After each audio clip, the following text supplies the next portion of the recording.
Politics without the soap opera, with unfiltered constitutional conservative truth. The Conservative Review with Daniel Horowitz. And welcome back, fellow American patriots, to the Conservative Review podcast on this fine fall Wednesday here at our Northern Command Center. And we are back after a brief hiatus. And I'm sorry I've been out a lot of Tuesdays. Next Tuesday, I do have a speaking engagement, but we'll try to get in a show that day. Certainly, whenever we're out, so much work piles up because there are so many stories, ideas, policies that are in play for the future of our civilization, where there really is no leadership on the right. There is no vision as to where we should head. Whenever I come back, I try to do triage. All right, what needs to be dealt with first? And often here we cover national security, crime, illegal immigration, border security. And I'll often say how nothing could systemically destroy a society, a civilization more than having an open border where you basically merge all of the social ills, all of the poverty, all of the crime, the drugs, the gangs from the world, and you bring it here. And what happened was I was talking to my colleague, Chris Pandolfo, and I said, hey, what really needs attention? And he said, Daniel, if we don't stop this rainbow jihad, that's what it is, this alphabet soup, sexual alphabet soup, licentious insanity of castrating and mutilating children or adults, but especially with children, there's no civilization to fight for. And I thought that was a terrific point. See, even borders and illegal immigration and crime, it doesn't matter, because what sort of civilization are we trying to preserve, or from which we are trying to protect against external threats, if the problem's within? If the problem is us, if the problem is that we now have a society where they will go to a hospital or a doctor and cut someone's balls off. And yes, today we are not going to mince words because we are so inundated with information. And often when you don't use the proper terminology and you use the euphemisms, people become desensitized to what's going on. Where we could literally have a movement, that a masochist, self-immolating movement that seeks to cut people's genitalia off, and they use some sort of mellifluous sounding name to sanitize it, and those on the so-called right just sit back as if nothing happened. So obviously by now, most of you who are up to date know I'm talking about the Jack Youngner tragedy going on in Texas. And that's really a big part of this, the fact that this is going on in red states like Texas. States like Texas. And even to the extent there's talk of, Texas turning blue, a component of that is the Hispanic population, but they're not for this nonsense. They don't support this nonsense. Almost nobody supports it. So obviously, while I was out, you had this case with Jeff Youngner locked in this custody fight with Ann Gorgelos, this wacko ex-wife of his, who wants to take their 7-year-old boy, one of two sons, twins, and wants to castrate the kid. Chemical castration. I don't know if it's eventual physical castration. And a jury sided with her and basically gave her complete custody and said the father, James Youngner, or Jeffrey Youngner, can't have anything to do with James and cannot treat him like a boy, cannot have him around anyone who will treat him like a boy. Now, a lot of people are focusing on the custody aspect, the court aspect. The judge is supposed to issue some final ruling in a couple hours, so we'll have to wait for tomorrow with that. But there's something much more fundamental going on here. Something much more fundamental. And I don't know why I'm the only one bringing it up this directly. But why is it even legal for any medical practitioner to castrate someone? So, I mean, you could talk about tragic cases with battles for custody in the courts where one parent is abusive and wants to do something to a child that's really very abusive. So, for example, let's say to cross-dress the child and just all in all, just mentally ill, treat the kid like a girl in this case because he's a boy. But we're not even talking about that here. We're talking about going to the step of castrating the kid. So that requires some sort of medical intervention, some sort of interaction with a healthcare practitioner, a hospital, a doctor. How is that even legal? And forget about even kids, forget about custody, a consenting adult. If I go up to, could I go up to a doctor and say, I want you to chop my arm off. I want you to chop my leg off. I mean, I think we should all agree, well, you can't do that. And indeed, the doctor won't do that. Yet, there is not a single state where it's illegal. Not in Texas, not in Idaho, not in Wyoming. No red state, as we always say on this show, there is no such thing as a red state. You look at a blue state, and you'll understand what it means to be blue. You don't have that mirror image in red states. And we're going to talk about that specifically through the context of the rainbow jihad and the so-called castration transgender agenda. But in this case, if you castrate someone, that is 100 times more systemically damaging to a person than chopping off an extremity or example of an arm or a leg. I mean, it's practically the worst thing you could do to someone after killing them. And again, I'm talking about, forget about the confusion of what certainly a kid can't understand what they're talking about. In this case, the father alleges that it's not even the kid. If you take his side of the story, which I'm certainly more inclined to do, because the mother has already demonstrated she is mentally ill and is just a very sick, demented person who should be locked up. But according to the father, it's all coming from the mother, and the kid is totally normal around him. And she's the one implanting this in his mind and actually engaging in psychological abuse to demand of him that he act like a girl. But I'm not even talking about that. What I'm saying is the antecedent to this entire problem, the antecedent here is the fact that somehow it's even legal. Why is Governor Greg Abbott and Lieutenant Governor Dan Patrick, who controls the legislature, right, in the southern states, lieutenant governors pretty much run the state legislature, why are they not calling the Texas legislature into a special session and criminalizing castration? I mean, unless there's cancer or gangrene in an extremity or in a genitalia, you can't do that. It's a violation of the Hippocratic Oath. We shouldn't have to do this, but at this stage in life, we need to do this. Republicans control the trifecta of government, the governorship and both houses of the legislature in 22 states. Where's the action? I'm going to tell you something. It's an observation I haven't heard anywhere else, but to me it demonstrates not just the insanity of our country, which again, I don't think it's anywhere near a majority of people. It's a very small percentage of demented people, but all it takes for evil to persist and succeed is for good people to do nothing. And because good people only have their political outlet through the prism of the phony, broken, perfidious Republican Party, well, guess what?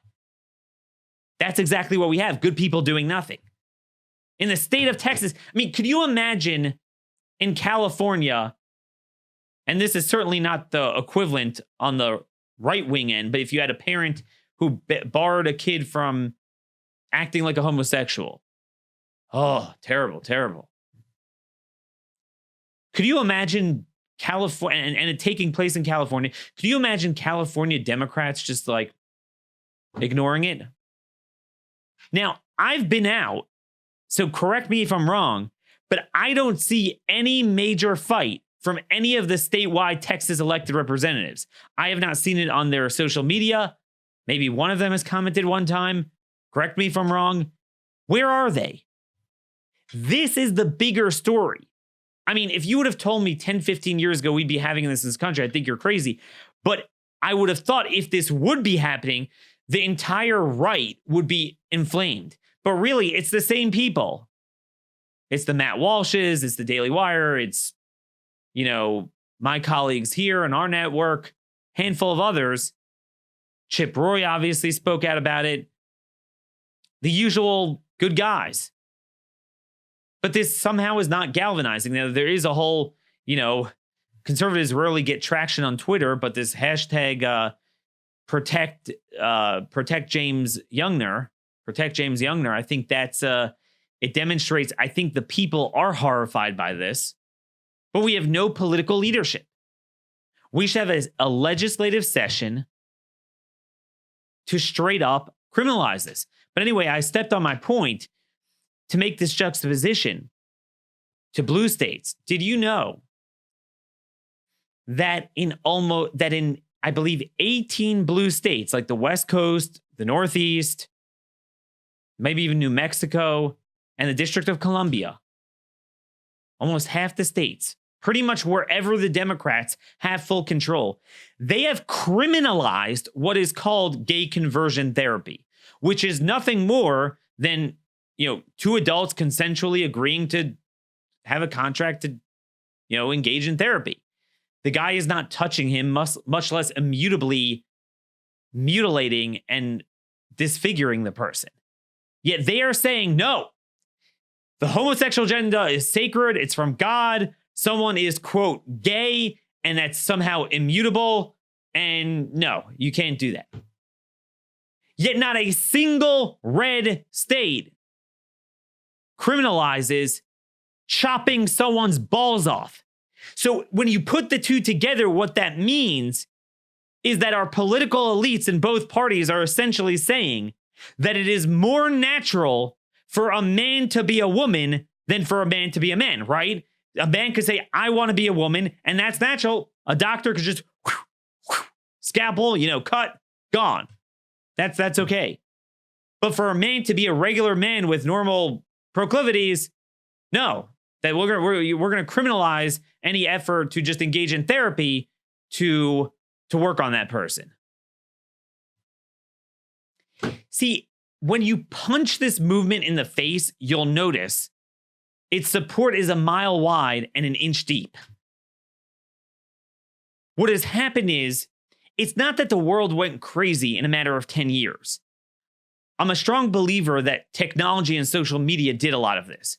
That you had this existing radical group of people, and what social media did is, and especially with, I think, the substantial evidence that social media with the algorithms and all the Silicon Valley companies are tilting the playing field towards one side, what it has done is it's magnified and it's spread the cancer everywhere that people think everyone thinks this way.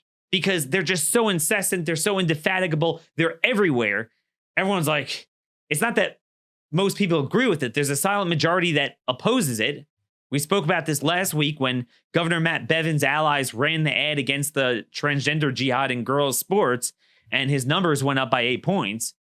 There's no question the silent majority opposes this. But it's kind of like in an authoritarian society where, at any given point, there's, let's say, in old Soviet Russia, KGB agents, and everyone's scared. No one wants to speak out because they don't know when someone's going to jump out at them. That's what it's like. But if you just punch it right in the face, you'll have a jailbreak, and people will start speaking out. I think we saw that in the Chick-fil-A moment a number of years ago.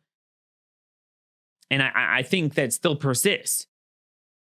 I think we all understand that the one-sided fight, cultural warriors on the left without any response on the right for the last decade has taken its toll on society. And I think I would readily admit that probably the median cultural value in this country is to the left of where the audience on the show is, but they sure as heck are not holding by castration. But this is what Republicans did. They lied to us, and they tried to convince Republican voters that, like, hey, everyone supports this stuff, and there's nothing you can do about it, so let's just ease off of it and let the left do whatever they want. But what we're seeing in this case is you can't let them do that. I mean, I thought I've seen everything in life, but for them to grab a 7-year-old kid and just castrate the kid, you need an emergency session. I mean, remember when we had Terry Schiavo? And they were going to take her off of life support, which is not nearly as insane philosophically, not that I agree with it, but as insane as what's going on here. And it was all hands on deck, a legislative session in Washington, in Congress. The Senate should convene and strip the federal courts of jurisdiction to adjudicate any of these cases of state laws doing this, and states need to combat this. Where are they? We don't have a conservative majority in a single state government. That is the brutal, brutal reality. I'm sorry to bring this guy, this dose of truth to you. Am I missing something? I mean, where is the impetus to act? I'm just not seeing it.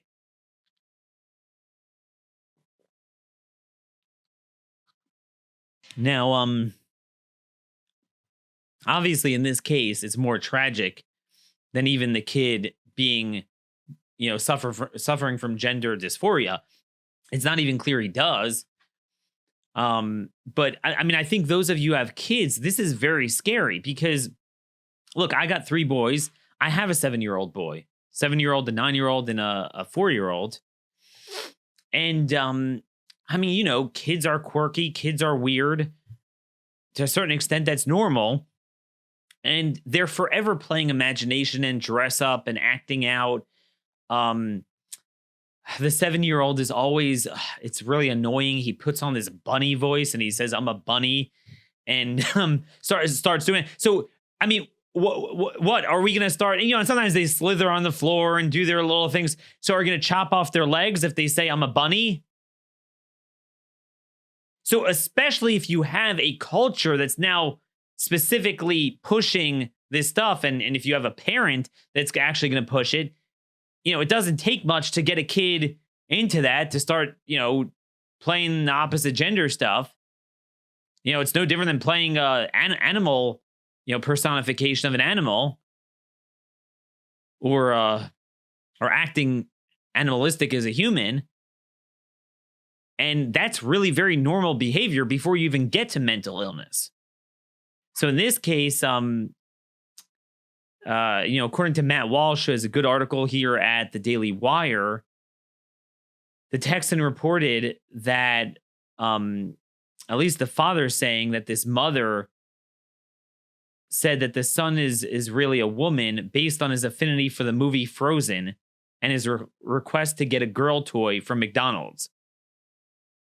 She also says he started expressing a wish to dress in girls' clothing.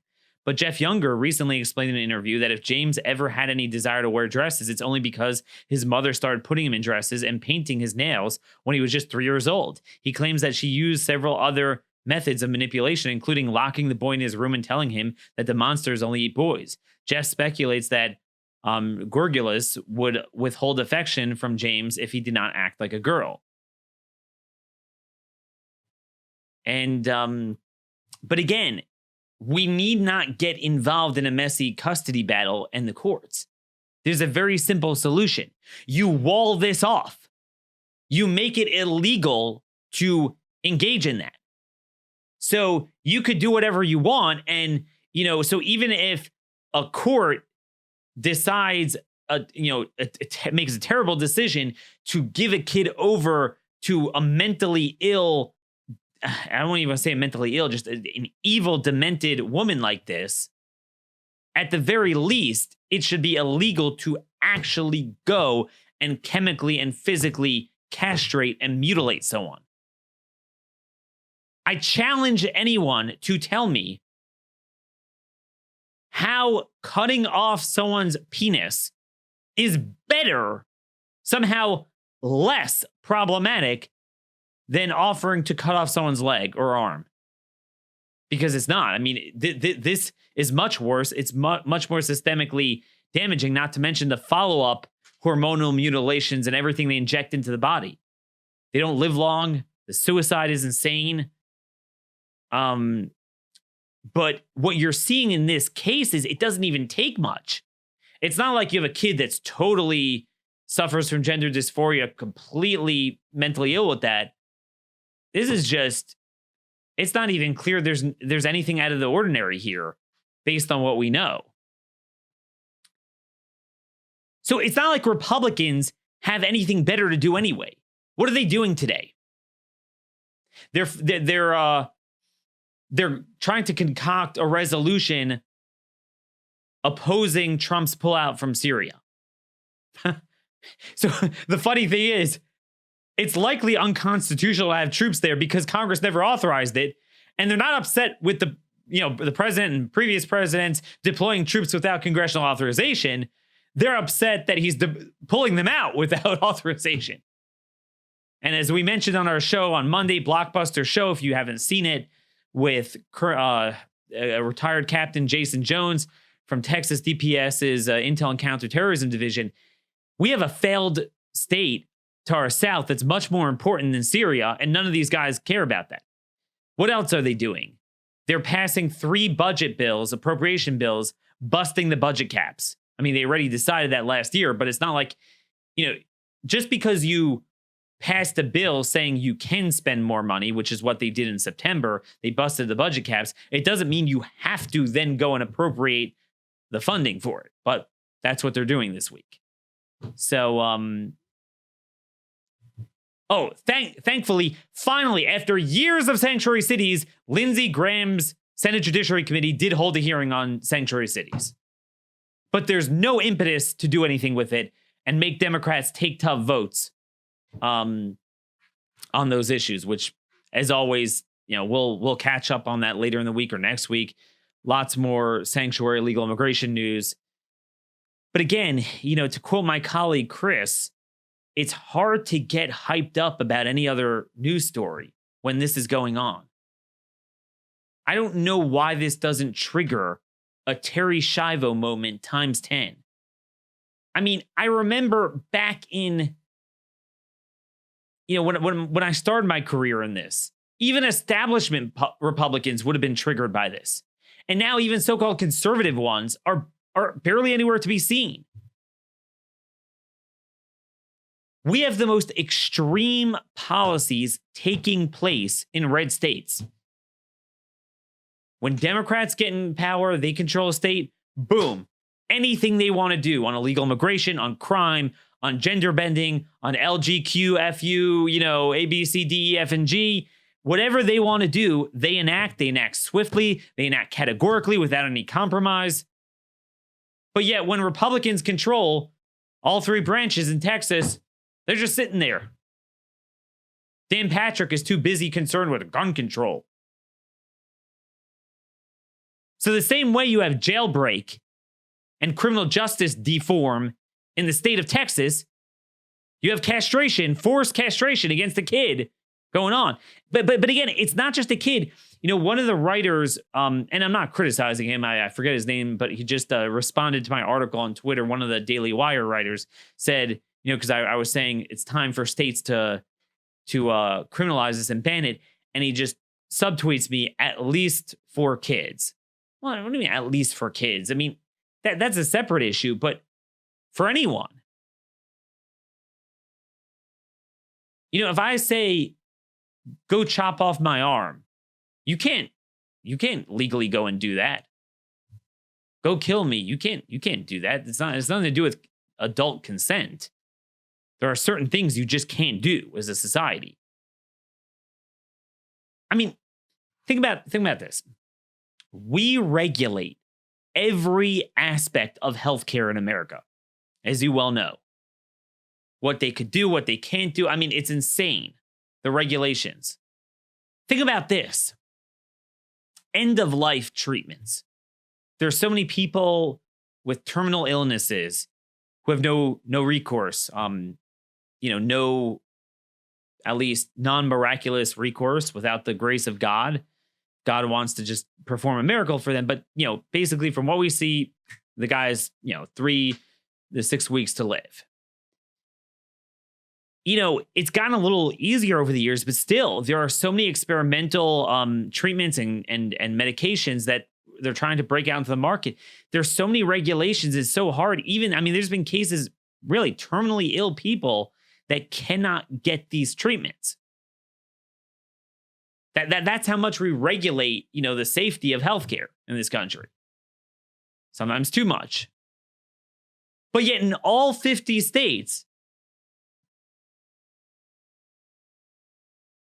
someone could just come to a doctor and say, hey, I want my balls cut off.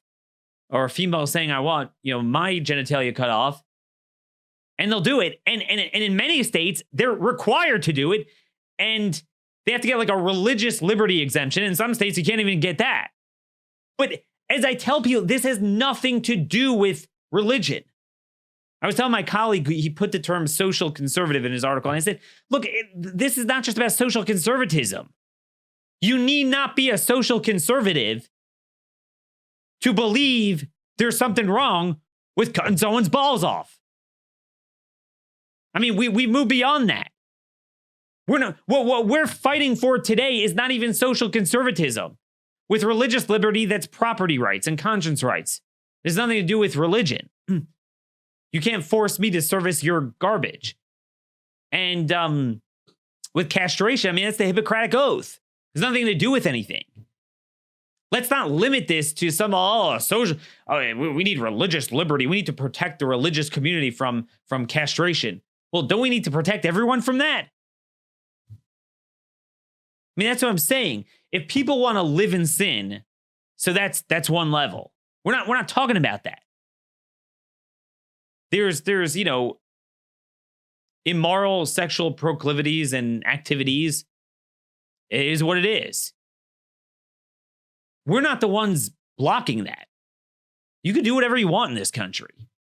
It's the other side that is taking their pagan religion, which evidently is stronger than any other real religion, and shoving their stuff on society. I was hoping this case would be a watershed moment, the Youngner case. I don't know if it will be. We need leaders. That's the problem.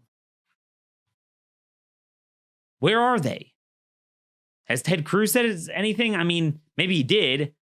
Again, I was out yesterday, so I can't confirm he didn't. But I certainly can't find anything on the governor's Twitter, Greg Abbott, or Lieutenant Governor Dan Patrick. What about the Attorney General? Again, you might think, this is some sort of private court battle for custody. That's beside the point here. That you have crazy jurors, crazy judges. That's a whole nother story. Liberal judges in the state of Texas. These are local judges. You would think, over the years of Republican governance, the type of people who would be on the bench would be good. They're not. But that's besides the point. Republicans control the state legislature and the governor's mansion. There is no reason why this act shouldn't be criminalized. So even if the mother were to get custody and unfortunately continue in this terrible, terrible psychological abuse of this kid, at least you don't have immutable masochism going on. Man, that's where we are with this. And just before moving on, I just want to close the loop on this discussion of conservatives lacking any leadership vehicle, any frontline generals in this civilization clash. And this is a clash, again, it's a clash like no other. You cannot recover from this. There's nowhere you can go from this. This is it. This is the de-civilization agenda, as we speak about so often here, in its most radical form. So where are these leadership, social conservative groups, so-called conservative representatives? What's funny? It's not just that they're MIA. I'd rather they be MIA. Instead, they say a biblical, godly agenda is the Soros agenda. So, I mean, look, you guys remember me talking about this. The Family Research Council, Tony Perkins, they support criminal justice reform. They supported the First Step Act. So we have, I mean, this requires all hands on deck. We have the rainbow jihad, the sexual licentious alphabet soup agenda all over the place. And they're like, hey, you know, I don't think Soros has enough money, backing, and prestige in pushing open borders, Muslim refugees, pro-criminal laws. Let's go and help him and say that that's the Christian thing to do. That's the biblical thing to do. That's what God wants. That's what Jesus wants. I mean, this is what's happening. So meanwhile, we talked about this a couple weeks ago when we had a number of Republican senators complaining that Trump wasn't bringing in enough refugees from the Middle East. Well, guess what? A group of 18 House members sent a letter led by this guy, Congressman Huizenga in Michigan, saying the same thing. And I was floored. Ken Buck, Congressman Ken Buck from Colorado. I've had kind of a funny relationship with him the last number of years. I called him out when he sabotaged the rebellion against John Boehner for Speaker a couple years ago. We kind of made up and worked together on some important issues. I thought he was doing good on immigration. Then he screwed us on a whole bunch of issues since then. So now he wants more refugees when we have a 1 million person backlog in immigration court with all these bogus asylees and all these other categories we spoke about. I mean, who needs these people? They've replaced fighting for our civilization with destroying our civilization and promoting the Soros agenda. I mean, these are the same people. We have Soros pumping in millions of dollars to promote refugee resettlement, to promote jailbreak, abolish prison, abolish ICE policies. Why do we need Republican congressmen and phony social conservative groups to lend their name and their prestige and often money to this? Just go home. And I want to tie into the next issue here. But it's really connected. It's connected of how we are losing the fight for civilization. What else happened yesterday? Some of you guys have sent this to me. The Ninth Circuit ruled 2-1 against the Little Sisters of the Poor, the religious exemption for the HHS mandate, meaning that they cover abortifacients and any employer-based medical insurance plan. Now, many of you might be wondering, well, didn't we win a court case on that quite a while ago? The famous Hobby Lobby case 8 years ago, that government, it's unconstitutional for government to mandate that an individual business must, violate their conscience and provide this. And in this case, the Trump administration is siding with them. They don't want to do it. The courts are mandating you must do it. So you have a federal court telling the stronger executive branch of the federal government, you must infringe upon someone's private property, conscience, and religious liberty rights. What's so important about this? Well, number one, we're still losing the civilization battle, but this gets back to our thesis on the courts. Guess what? Once you agree that a court is supreme, so if the Trump administration says it's unconstitutional and I'm not going to promulgate a regulation mandating contraception coverage on private business owners and religious institutions, and a federal court says, no, you must do that, the notion, once you agree that the courts are supreme, you're done. Well, Daniel, we'll appeal to the Supreme Court. We did, and we already won.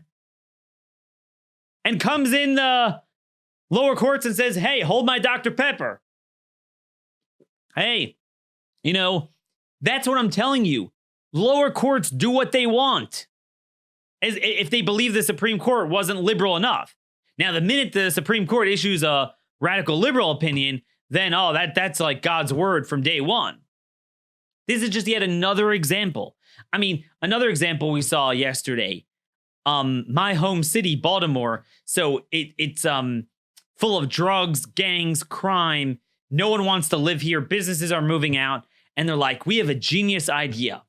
We're going to go and sue big corporations for being responsible for the pink unicorn of global warming. Oh, I mean, I forgot climate change or whatever they call it these days. Now, the notion that you could take a political issue in the abstract to court and sue a private company for it is insane. Now, so the businesses appeal to the Supreme Court and they're like, look, we don't have time.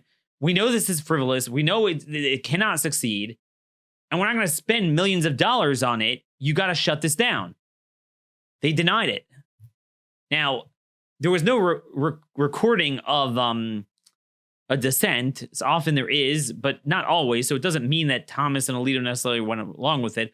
Although Alito, because of his personal stocks and just financial holdings, did recuse himself from it. But I'm just telling you, what we definitely know is that we didn't have 5 votes to stop it. That much we know. And this is part of our broader thesis that we know is true, that we do not have anywhere near a Supreme Court majority that will categorically shut down this nonsense. And even if they did, if we continue agreeing that a lower court rules over the other branches of government on political issues, it doesn't matter. They come back for more. I mean, Hobby Lobby is one of the few categorical cases we won at the Supreme Court the last number of decades, and it's meaningless. I mean, courts all over the country are, mandating that Trump continue the contraception regulation. So, that was there. But this goes on and on. On and on. The notion that a court could just veto stuff is just insane. It's utterly insane. There's one other thing I wanted to run by you just on the courts here. It's very interesting. In the Fifth Circuit Court, they dealt with something called the severability doctrine. And I'm glad to see Judges Ho and Oldham rule the right way on this. Judge Ho, it was the boss of Josh Hammer, my friend we had on the show 2 weeks ago to discuss judicial supremacism. But I'm glad they finally make the case I've been making for so long. So what's the severability doctrine? So what happens, what's been happening in the courts for quite some time is that the courts go and say, we're nullifying some sort of policy or law of a state or federal government. It's unconstitutional. In our mind, it's unconstitutional. And often it is. It's totally fine, but that's how they are. And then they ask this question, well, what do we do with the other parts of the statute? Do we sever it out, or do we say the whole law is struck down? And for years, we were saying that entire concept of saying that once a part of a law is struck down, the whole law is struck down, is fundamentally violates the power of the judicial branch of government, because they don't strike down the first part, much less the whole law. They don't strike down anything. There's no such thing as a judicial veto. What they do is they render an opinion in a case and say, hey, you plaintiff, you don't have to deal with that. But they don't, they don't rip out the statute and go, rip it up. That's not how it works. They just say, hey, I don't think that's constitutional. So look, we have no control over what the other branches are doing, but I'm not going to criminally convict you or issue a civil fine because I don't like that law.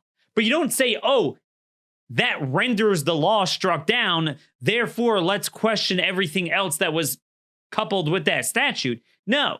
So I'm glad this was a case. I'm not going to get into the details. It's not so important. But this was a case, Collins v. Mnuchin. And, it's actually, this is something conservatives wanted to strike down, the whole Federal Housing Finance Agency, where it's one of these like fourth branch of governments where the guy is, an independent single director who could only be removed by cause. And I agree with the court here. It's unconstitutional. I totally agree. But nonetheless, that is something the political branches have to deal with. The answer to that is Trump needs to say, I'm firing him.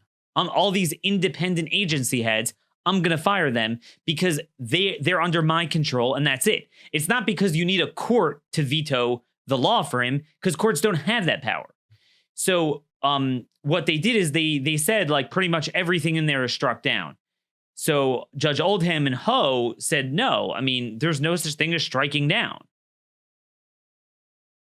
And they noted, and I'm just going to read to you here, in the final constitution, the judiciary was given only the power to decide cases and controversies, to resolve legal disputes between parties, and order remedies to redress injuries.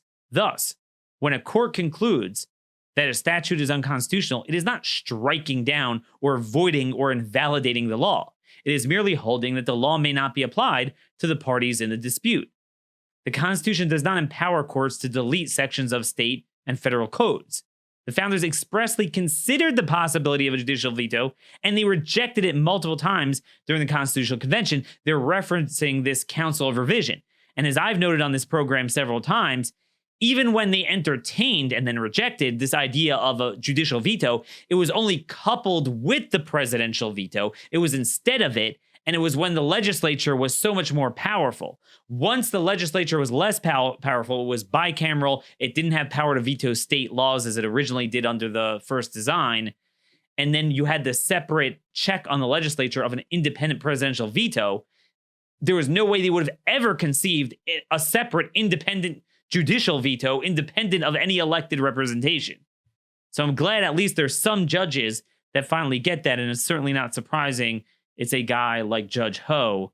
Thank you for doing that. Anyway, we're about out of time today. I hope today's show was informative as always. We will discuss the issues that matter to you, not the soap opera, not the nonsense. Send me your tips at dhorowitz@blazemedia.com. I certainly learn a lot from you. A lot of you guys are keeping me up to date on some of these crazy criminal cases, illegal alien cases in your neighborhoods and your cities and states that I would otherwise miss. And I've taken a lot of your cases to ICE, and I've asked them, hey, is this guy an illegal? And I've gotten information on that. So keep doing it to me. I can't promise I'm going to always have time to deal with every case, but too much information is never a problem. We should embrace information, because information and knowledge is power. We need to empower the people. We need to empower all of us to fight back against this de-civilization, evil castration agenda. That's what it is. That's what we need to call it. And once you identify it, then we know what to fight against, because, let's face it, you can't fight something that you can't identify. Let's strip the PC language, the euphemisms. I hate when our side uses the term LGB whatever. No, don't use their terms as if it's some sort of legitimate legal social codification. No, it is the most illegitimate, evil criminal act, and it needs to be treated as such. Till tomorrow, God bless you all, and thank you for listening.